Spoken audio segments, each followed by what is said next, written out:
ہم جیسے گناہگار لوگ ہیں نا، ہم سے لوگ جو دور سے ملتے ہیں نا وہ بڑی تعریف کرتے ہیں، یار ماشاءاللہ بڑے نیک دکھتے بڑے نیک ہیں، کیونکہ ہم دکھنے میں بڑے نیک نظر آتے ہیں نا، تسبیح وسبیح ہاتھ میں ہوتی ہے، کچھ لوگوں کے ٹوپی بھی لگائی ہوئی ہوتی ہے، او یار ماشاءاللہ بڑا مسجد میں تو بڑا شریف آدمی. مجھے کئی لوگ کہتے ہیں یار حبیب بھائی وہ فلاں شخص جو ہے وہ آپ کے بیان میں آتا ہے یا آپ کے پاس نظر آتا ہے تو ہمیں رشتہ کرنا ہے، تو بندہ وہ لڑکا کیسا ہے؟ میں نے کہا یار میرے سامنے تو جتنے آتے ہیں نا بڑے شریف بن کر ہی آتے ہیں، کیونکہ مجھ سے ملتے ہی مسجد میں ٹوپی بھی لگا کر آتے ہیں، بیان بھی سن رہے ہوتے ہیں، سر بھی جھکا ہوا ہوتا ہے. اب میں کیسے پہچانوں کہ اس کے باہر کرتوت کیسے ہیں؟ تو بھائی آپ خود ہی فیملی سے چیک کر لیں.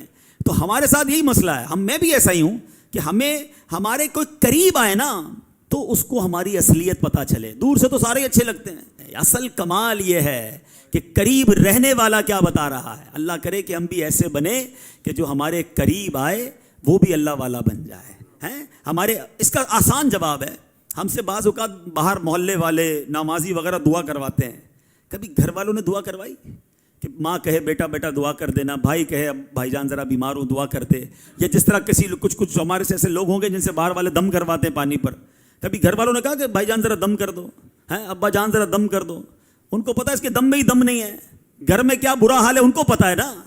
تو مزہ یہ ہے کہ ہماری خلوتیں بھی پاک ہوں، ہمارے قریب رہنے والوں کو بھی لگے کہ واقعی اللہ والا ہے. باہر والے کہیں اور اندر برا حال ہے، پھر تو یہ بیکار منافقت ہو گئی نا کہ ظاہر میں کچھ ہے باطن میں کچھ ہے. دیکھو غوث پاک کے ساتھ جس نے چند راتیں گزاری وہ کیا کہتے ہیں میں کئی دن آپ کی خدمت میں رہا، راتوں میں نے آپ کا معمول یہ دیکھا کہ تہائی رات تک 1/3 غوث پاک نفل پڑھتے تھے، پھر ذکر و اذکار میں مشغول ہو جاتے تھے، پھر کچھ عرائض و وظائف پڑھتے تھے.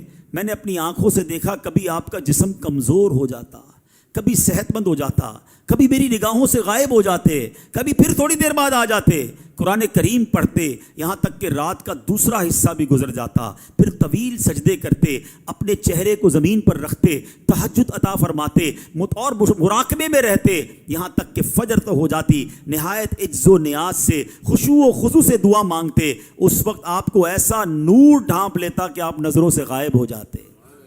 کہتے یہاں تک کہ نماز فجر کے لیے در دولت سے باہر نکلتے. ساری رات عبادت. اللہ اکبر.